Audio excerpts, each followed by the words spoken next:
তোমরা সবাই কেমন আছো? প্রত্যেক দিনের মতো চলে আসলাম আবার একটা রান্নার ভিডিও নিয়ে। সেটা হচ্ছে যে সবজিটা রান্না করছি সেটাই তোমাদের সাথে শেয়ার করব। তো দেখো, এখানে কিন্তু আমার একটু বাঁধাকপি খেতে মন হয়েছিল, তো একটু বাঁধাকপি রান্না করব। তো এখানে কিন্তু আমি বাঁধাকপিটাকে সেদ্ধ করে জল ঝরিয়ে রেখেছি। দেখো বন্ধুরা, এখানে রয়েছে আদা বাটা, জিরে বাটা আর কাঁচা লঙ্কা বাটা, আর কিচ্ছু নয়। আর এখানে আলু ডুমো ডুমো করে কেটে রেখেছি আর পেঁয়াজ। তো প্রথমে তেলের মধ্যে আমি একটু বাদাম দিয়ে যেহেতু করবো, সেহেতু একটু বাদামটাকে ফ্রাই করে নিই বন্ধুরা। তো দেখো বন্ধুরা, এখানে কিন্তু আমি বাদামগুলোকে সুন্দর করে ভেজে নিয়েছি।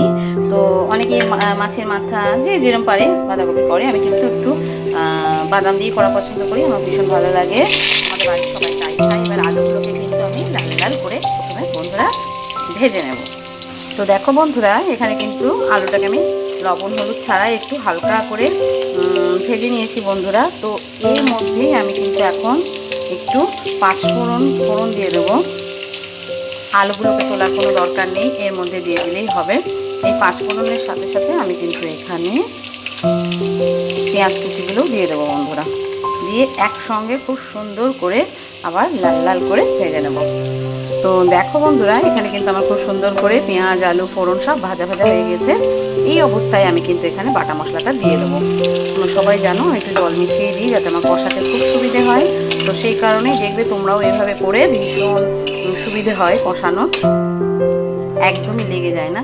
তো একসাথে এখানে কিন্তু আমি পরিমাণ মতো নুন আর পরিমাণ মতো হলুদ, আর বন্ধুরা যেহেতু এটা বাঁধাকপির তরকারি একটা সবজি, তো আমার এখানে একটু মিষ্টির দরকার আছে, কারণ আমরা একটু দিই, যে দেবে দেবে, যে না দেবে না দেবে। আর বাটা মশলার সাথে আদা আর জিরে বাটা ছিল, তার সঙ্গে কিন্তু কিছু কাঁচা লঙ্কাও বাটা আছে, এই জন্য আলাদা করে কিন্তু আমি আর লঙ্কার গুঁড়ো দেবো না বন্ধুরা। এইবার আমি এটাকে কিন্তু খুব সুন্দর করে কষিয়ে নেব।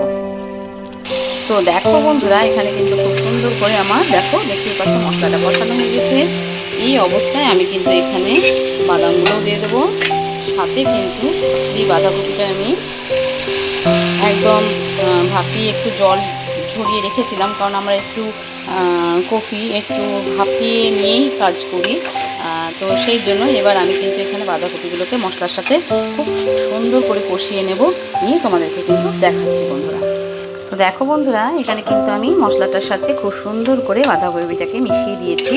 তো এখানে আমার একটু সামান্য জল দেব, যে মানে যাতে আর কি আমার এই আলুগুলো একদম সুন্দর মতো সেদ্ধ হয়ে যায়, আর একদম খেতে কিন্তু খুব ভালো লাগবে। বেশি না, সামান্য একটু কিন্তু জল দেব।